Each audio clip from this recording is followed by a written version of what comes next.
तक मणि का उपाख्यान। नंदिकेश्वर कहते हैं कि आप लोग दत्तचित्त होकर इस कथा को श्रवण करें। भादो शुक्ल चतुर्थी को सदैव सावधानी पूर्वक गणेश जी के शुभदायक व्रत को करें। हे विप्रवर, नर अथवा नारी जो भी इस व्रत को करते हैं वे तुरंत ही कष्टों से छुटकारा पा जाते हैं। उनके सभी कलंकों का शमन एवं विघ्न निवारण होता है। सुनसान वन में, विषम परिस्थितियों में, अदालत संबंधी मामलों में, संपूर्ण कार्यों में सफलता देने वाला यह व्रत संपूर्ण व्रतों में श्रेष्ठ है। यह व्रत विश्व विश्रुत एवं गणेश जी को परम प्रिय है। सनत कुमार जी पूछते हैं कि प्राचीन काल में इस व्रत को किसने किया था, इसका प्रचार मृत्युलोक में किस तरह हुआ, आप गणेश जी के व्रत को विस्तार पूर्वक कहिए। नंदिकेश्वर ने कहा कि इस व्रत को सर्वप्रथम प्रतापवान भगवान वासुदेव जगन्नाथ कृष्ण जी ने किया था। जब उन पर झूठा दोषारोपण हुआ तो उसके सम्मानार्थ नारद जी ने उनसे इस व्रत को करने के लिए कहा था।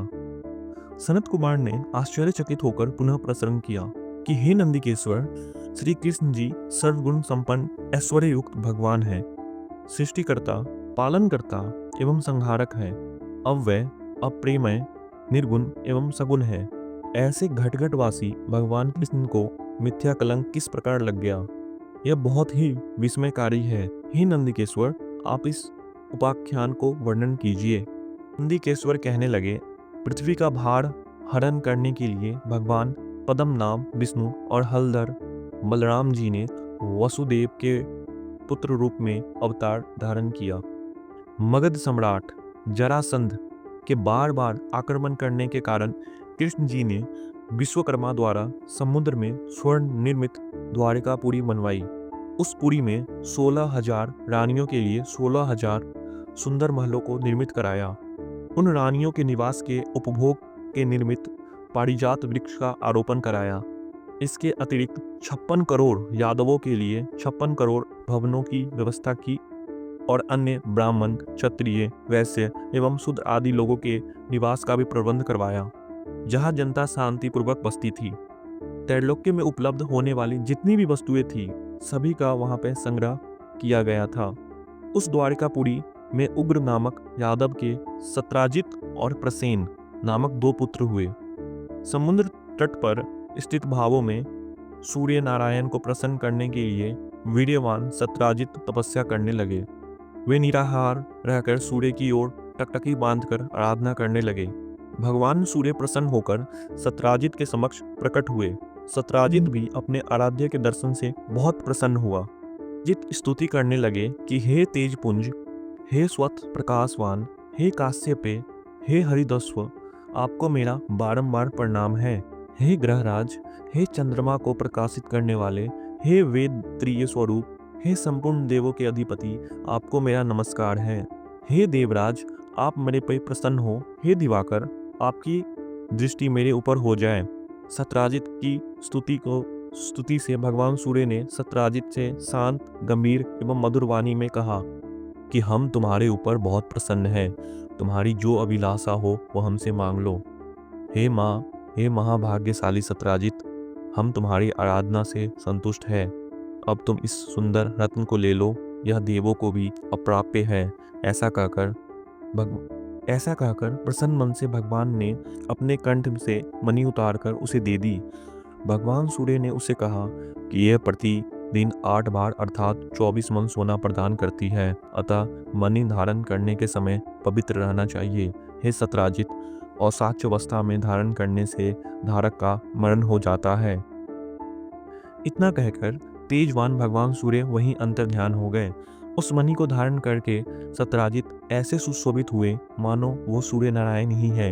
हे राजन, उनके द्वारिकापुरी में प्रवेश करने पर उस तेज के कारण किसी को मालूम न हुआ कि कौन आ रहा है।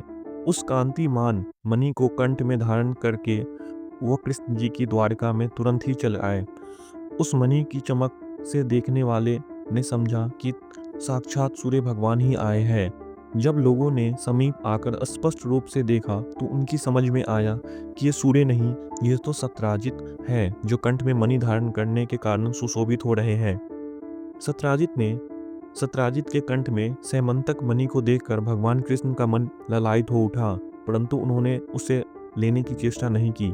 इधर सत्यजित के मन में संदेह उत्पन्न हुआ कि कहीं कृष्ण जी मुझसे यह मणि मांग न ले। इस भय से उसने उस मणि को अपने भाई प्रसेनजित को दे दिया, साथ ही उसे पवित्र रहकर पहनने की सावधानी भी। एक समय की बात है कि प्रसेनजित उस मणि को पहने हुए श्री कृष्ण के साथ वन में आखेट के लिए गए। अशुचिता के कारण अश्वारूढ़ प्रसेनजित को एक शेर ने मार डाला। उस सिंह को रत्न लेकर जाते देखकर जामवान ने मार डाला। जामवान ने मणि को गुफा में लाकर अपने बेटे को दे दिया। इधर कृष्ण जी भी अपने सहयोगी शिकारियों के साथ द्वारिका में लौट आए। समस्त द्वारिका वासियों ने अकेले कृष्ण को आया देखकर ऐसा अनुमान लगाया कि मणि के लोभ में श्री कृष्ण ने प्रसेनजित की हत्या कर डाली। ऐसा कौन सा अधर्म है जो लोभी के लिए करनीय न हो। लोभी तो अपने गुरुजनों का भी वध कर डालता है। इसी प्रकार की चर्चा सब लोग करने लगे। झूठे दोषारोपण से श्री कृष्ण जी के मन में बहुत ही दुखी हुआ और वे किसी से बिना कुछ कहे सुने लोगों को साथ लेकर नगर से बाहर चल गए। वन में जाकर श्री कृष्ण ने देखा कि एक स्थान पर प्रसेनजित सिंह द्वारा मृत होकर पड़े हैं। सवारी के साथ प्रसेनजित के 15 ने सहारे जहां गए वहां ऋक्ष ने सिंह को मारा था। रक्त बिंदु के आधार पर श्री कृष्ण उसकी गुफा में घुस गए। ऋक्षराज की गुफा बहुत ही भयंकर थी और उसमें गहन अंधेरा था। अब प्रजाजनों को गुफा द्वार पर छोड़कर भगवान अकेले ही उसमें प्रविष्ट हो गए। अपने तेज से अंधकार निवारण करते हुए भगवान उस गुफा में 400 कोस तक चले गए। वहां पहुंचने पर उन्होंने रमणीक स्थान एवं महल को देखा। वहां पर जामवान का पुत्र सुंदर पालने में झूल रहा था और पालने में मणिरत्न लटक रहे थे। बालक के उस खिलौना स्वरूप मणि को लेने के लिए भगवान कृष्ण उसके निकट खड़े हो गए। रूप लावण्य से पूर्ण कमल नयनी किशोरी उस पालने को झुला रही थी। वह मंद मुस्कान भी बिखेर रही थी। ऐसी नवयुवती बाला को देख श्री कृष्ण जी विस्मित हो गए। वह कमलमुखी बाला धीरे धीरे कह रही थी कि हे लाडले, तुम क्यों रो रहे हो? देखो, प्रसेनजित को सिंह ने मार डाला और सिंह को हमारे पिताजी ने मारकर यह सैमंतक मणि तुझे खेलने के लिए ला दी। कमल नयन भगवान कृष्ण को देखकर वो बाला कामातुर होकर धीरे धीरे प्यार भरी बात कहने लगी और कहने लगी कि मेरे पिता की दृष्टि पड़ने से पहले ही आप यहाँ से चले जाइए। यह सुनकर प्रतापवान कृष्ण जी हंसकर अपना 5 जन्य शंख बजाने लगे। इस शंखनाद से ऋक्षराज घबराकर उठ बैठा और उनके पास चला आया। फलस्वरूप भगवान श्री कृष्ण और जामवान में परस्पर तुमुल युद्ध होने लगा। इस दृश्य से सभी नारियां चित्कार करने लगी और गुफा के नागरिक आश्चर्य में पड़ गए। उधर गुफा द्वार पर श्री कृष्ण की प्रतीक्षा कर रहे पुरजन उन्हें मृत समझकर 7वें दिन द्वारिका लौट आए। वहां पहुंचकर उन लोगों ने उनका मृतक कर्म कर डाला। इधर गुफा के अंदर भगवान श्री कृष्ण और ऋक्षराज में 21 दिनों तक लगातार मल्ल युद्ध होता रहा। भगवान श्री कृष्ण ने ऋक्षराज को युद्धोन्माद को छीन कर दिया। त्रेता युग की बातों का स्मरण कर जामवान ने भगवान को पहचान लिया। जामवान कहने लगे कि मैं सभी देवों, दैत्यों, यक्षों, नागों, गंधर्वों, पिशाचों और मरुगणों में अपराजय हूँ। वे लोग मेरे पराक्रम के समक्ष नहीं टिक सकते। हे देवादिदेव, आपने मेरे पर विजय पाई है, इससे आपका देवाधिपति होना निश्चित है। मैं समझ गया हूँ कि आप में भगवान विष्णु का तेज है। किसी अन्य में इतना बल नहीं हो सकता। जिसके किंचित कृपा कटाक्ष से चारों पदार्थ सुलभ हो जाते हैं, उसके किंचित रोष से घड़ियाल, मगरमच्छ आदि जीव व्याकुल हो गए और अथाह सागर भी विक्षुब्ध हो उठा। उस सागर ने अपनी धृष्टता के लिए क्षमा याचना की और सेना के लिए मार्ग प्रदान किया। आपने सेतु बांधकर अपने यश को उज्जवल किया और सैन्य दल के साथ लंका पर आक्रमण करके राक्षसों को बाणों द्वारा सिर छेदन किया। आप त्रेता युग के वही धनुधारी राम हैं। हे महाराज, जब जामवन ने पहचान लिया तो उससे देवकी नंदन श्री कृष्ण जी कहने लगे। कृष्ण ऋक्षराज के मस्तक पर अपना कल्याणकारी हाथ फेरते हुए उससे प्रेम पूर्वक कहने लगे, हे ऋक्षराज, इस मणि के कारण मुझ पर झूठा कलंक लगा है उसी कलंक के निवारणार्थ मणि प्राप्त करने के लिए मैं तुम्हारी गुफा में आया हूँ।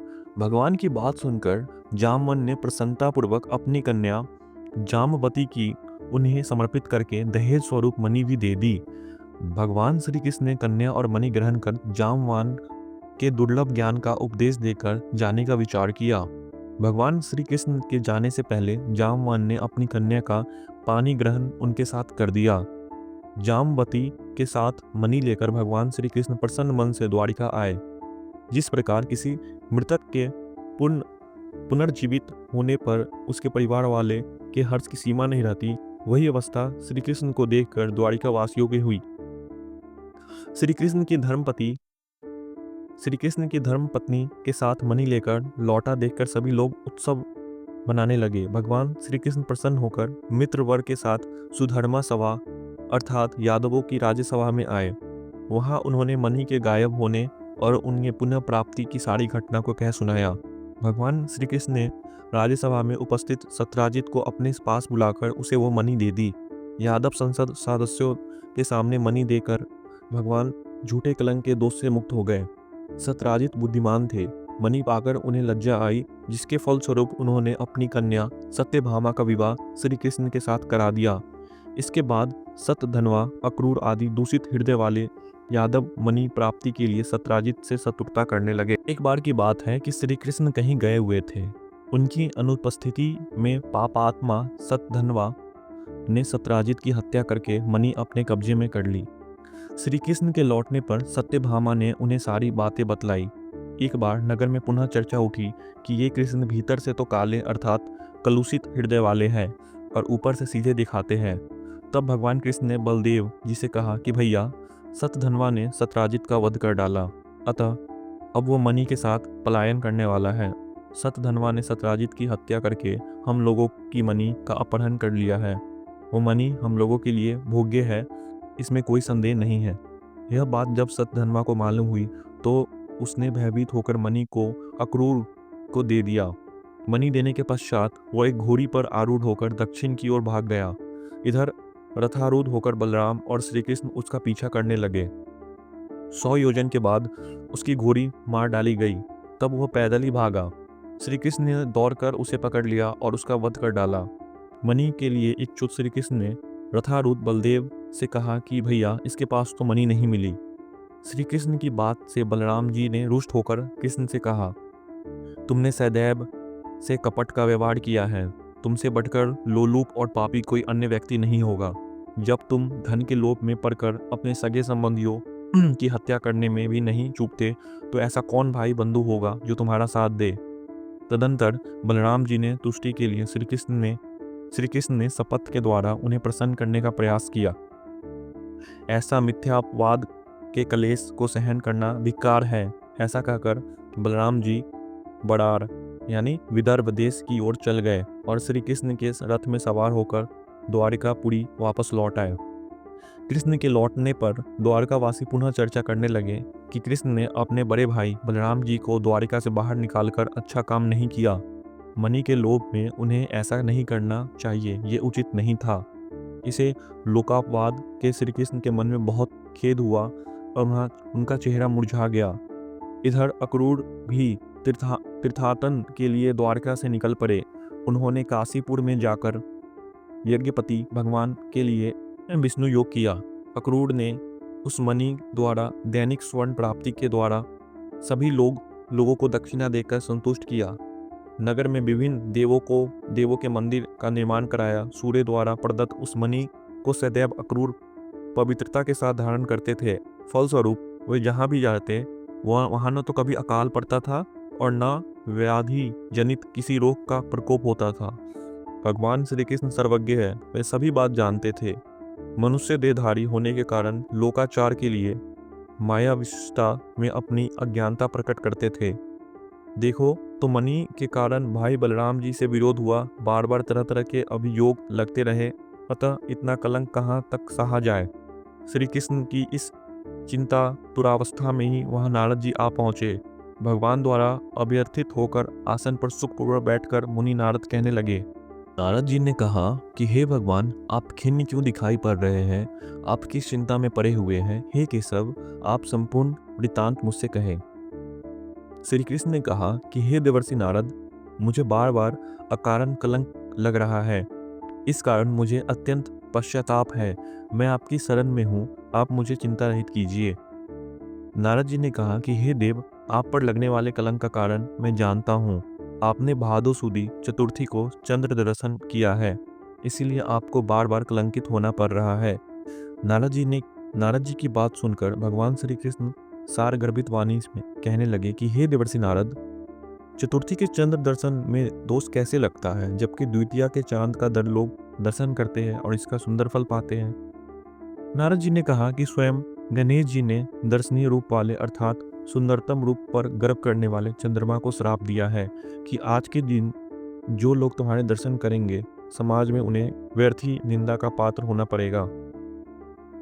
श्री कृष्ण ने पूछा कि हे मुनिवर, अमृत की दृष्टि करने वाले चंद्रमा को गणेश जी ने क्यों श्राप दिया? आप इस सर्वोत्तम उपाख्यान का विस्तृत वर्णन कीजिए। नारद जी ने उत्तर दिया कि प्राचीन काल में ब्रह्मा, विष्णु और शिव ने मिलकर गणेश जी को अष्ट सिद्धि तथा नवनिधि को पत्नी स्वरूप प्रदान किया। तदंतर शास्त्रोक्त विधि से गणेश जी की पूजा करके उन्हें संपूर्ण देवों में अग्रणी बनाकर प्रजापति ब्रह्मा जी उनकी स्तुति करने लगे। ब्रह्मा जी ने कहा कि हे हाथी सदृश मुख वाले, हे गणपति, हे लंबोदर, हे वरदायक, हे समस्त विद्याओं के अधिपति, हे देवताओं के अधिनायक, हे सृष्टिकर्ता, पालक एवं संहारकर्ता गणेश जी, जो लोग भक्तिपूर्वक आपको लड्डू चढ़ाकर पूजन करेंगे, उनके समस्त सभी विघ्न दूर हो जाएंगे और दुर्लभ सिद्धि प्राप्त होगी। इसमें संशय नहीं। जो देवता या दानव आपकी पूजा किए बिना सफलता की कामना करते हैं, उन्हें अरबों कल्प तक भी सिद्धि नहीं मिलती। हे गणाध्यक्ष, आपके कृपा कटाक्ष के बल पर सदा विष्णु पालन करते हैं तथा शिव संहार करते हैं। ऐसे स्थिति में मेरी सामर्थ्य नहीं है जो मैं आपकी स्तुति कर सकूं।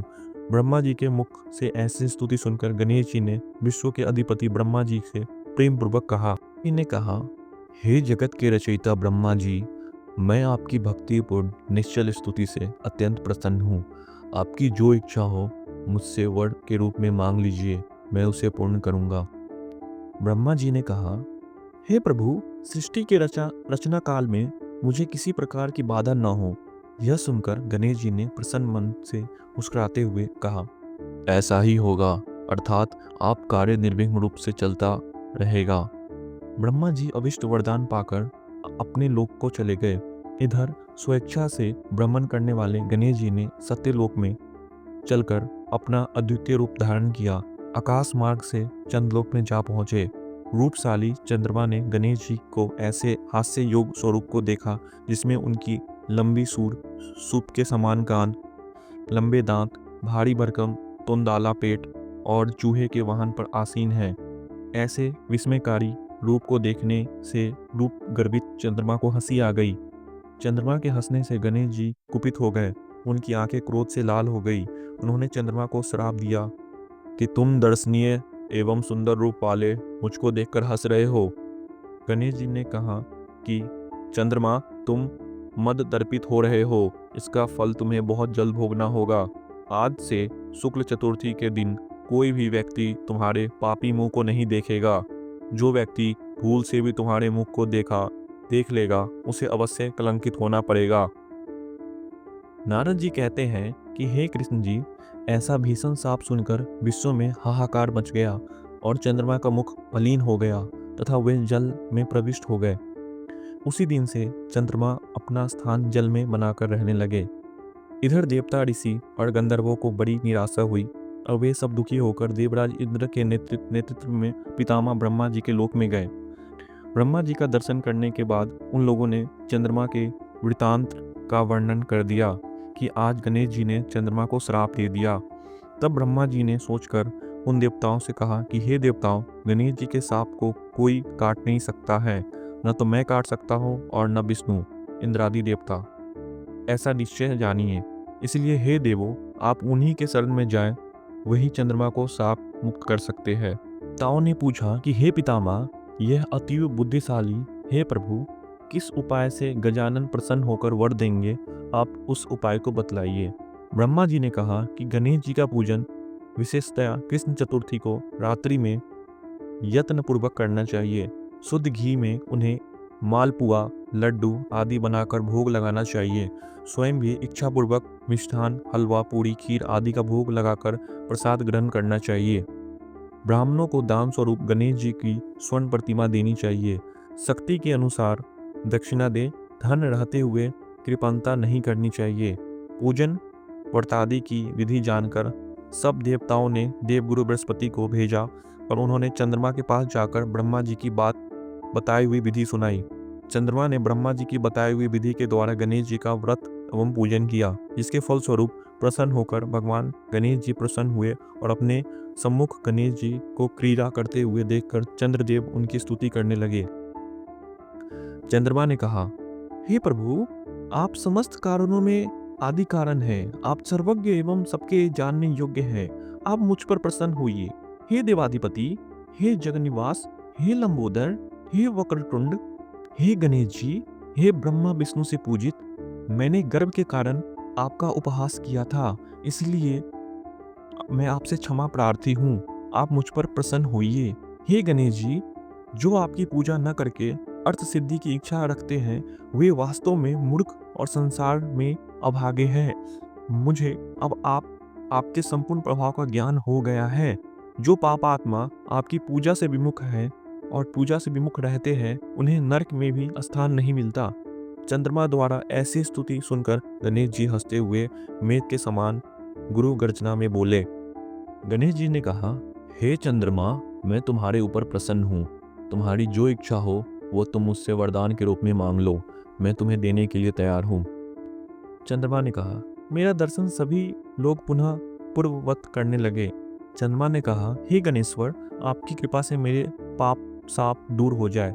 यह सुनकर गणेश जी ने कहा, हे चंद्र, मैं तुमसे इसके बदले दूसरा वरदान दे सकता हूँ, किंतु ये नहीं दे सकता। विघ्नेश्वर गणेश जी ने ऐसे वचन को सुनकर ब्रह्मादि देवगण अत्यंत भयभीत होकर भक्तवत्सल गणेश जी को प्रार्थना करने लगे। देवता लोग निवेदन करने लगे कि हे देवादिदेव, आप चंद्रमा को साप मुक्त कर दीजिए। यही वरदान हम सभी आपसे चाहते हैं। आप ब्रह्मा जी के बड़प्पन का विचार कर चंद्रमा को साप मुक्त कर दे। देवताओं की बात सुनकर गणेश जी ने बड़े ही आदर के साथ कहा कि आप लोग मेरे भक्त हैं, अतः मैं आप लोगों को अभिष्ट वर प्रदान करता हूँ। गणेश जी ने कहा, जो लोग भादो सुदी चौथी को चंद्रमा का दर्शन करेंगे, उन्हें मिथ्या कलंक तो अवश्य ही लगेगा, इसमें कोई भी संदेह नहीं है। किंतु महीने की आरंभ में शुक्ल द्वितीय के दिन जो व्यक्ति हर महीने में निरंतर तुम्हारा दर्शन करते रहेंगे, उन्हें भादो सुदी चौथे के दर्शन का दुष्परिणाम नहीं भोगना पड़ेगा। नारद जी कहते हैं कि हे कृष्ण, तभी से द्वितीय के दिन सब लोग आदर पूर्वक चंद्र दर्शन करने लगे। स्वयं गणेश जी ने द्वितीय के चंद्र दर्शन की महत्ता का वर्णन किया, किंतु दूज के चंद्रमा का दर्शन करने वाले जो पापात्मा भाद्र शुक्ल चतुर्थी का तुम्हारा दर्शन करेंगे, उन्हें 1 वर्ष के भीतर ही मिथ्या कलंक का भागी होना पड़ेगा। इसके पश्चात चंद्रमा ने गणेश जी से पुनः पूछा कि यदि तुम ऐसी घटना घटित हो जाए तो वो देवाधिपति आप किस उपाय से प्रसन्न होंगे, यह बताने की कृपा कीजिए। श्री गणेश जी ने कहा कि कृष्ण पक्ष के प्रत्येक चतुर्थी को जो लोग लड्डू का भोग लगाकर मेरा पूजन करेंगे और विधि पूर्वक रोहिणी के साथ तुम्हारी पूजा करेंगे, जो लोग मेरी स्वर्ण प्रतिमा का पूजन करेंगे, कथा श्रवण करेंगे एवं ब्राह्मण भोजन करा कर उन्हें दान देंगे, मैं सदैव उनके कष्टों का निवारण करता रहूँगा। यदि स्वर्ण प्रतिमा निर्मित कराने की क्षमता न हो तो मिट्टी की प्रतिमा का विविध सुगंधित फूलों से मेरी पूजा करे। फिर प्रसन्न मन से ब्राह्मणों को पूजन कराकर विधि पूर्वक पूजन के बाद कथा सुनकर वर्णित द्वारा ब्राह्मण को समर्पित करे। हे देवादेव गणेश जी, आप हमारे इस दान से प्रसन्न हुए और सदैव सभी समय हे देव, आप हमारे कार्य को निर्विघ्न पूरा कर दे। आप सम्मान, उन्नति, धन, धान्य, पुत्र पौत्र आदि देते रहे। हमारे वंश में विद्वान, गुणी और आपके भक्त रूप पुत्र उत्पन्न होते रहे। तदंतर ब्राह्मणों को यथाशक्ति दान की दक्षिणा दे। नमकीन पदार्थों से विरहित होकर लड्डू, मालपुआ, खीर आदि मीठे पदार्थों का ब्राह्मण को भोजन कराकर स्वयं इच्छा अनुसार भोजन करे तथा इस प्रकार व्रत रहकर पूजन करने तो मैं सदैव विजय, कार्य में सिद्ध, धन धान्य, विपुल संपत्ति संतति देता रहूंगा। इस प्रकार कहकर सिद्धि विनायक गणेश जी अंतर ध्यान हो गए। नारद जी ने कहा कि हे कृष्ण जी, आप भी इस व्रत को कीजिए, आपका कलंक छूट जाएगा। तब नारद जी के आदेशानुसार भगवान कृष्ण ने अनुष्ठान किया। इस व्रत के करने से कृष्ण जी कलंक से मुक्त हो गए। नारद जी कहते हैं कि जो कोई आपके सैमंतक मणि के उपाख्यान को सुनेंगे, चंद्रमा के चरित्र का कथा सुनेंगे, उन्हें भाद्र शुक्ल पक्ष चतुर्थी के चंद्र दर्शन का दोष नहीं लगेगा। जब भी मानसिक संकट या किसी तरह का संशय उत्पन्न हो, चंद्रमा का दर्शन भूल से हो जाए तो उसके निमित्त इस कथा को सुनना चाहिए। ऐसा देवताओं ने वर्णन किया है कि कृष्ण जी ने गणेश जी की आराधना करके व्रत और पूजन करने से उन्हें प्रसन्न किया। अतः मनुष्य को चाहिए कि इस कला प्राहक कथा करे को अवश्य ही सुने। नर अथवा नारी पर किसी प्रकार का संकट आने पर इस व्रत के करने से समस्त मनोरथ की सिद्धि होती है। विघ्न विनाशक गणेश जी प्रसन्नता से मनुष्य को संसार में सभी पदार्थ सुलभ हो जाते हैं।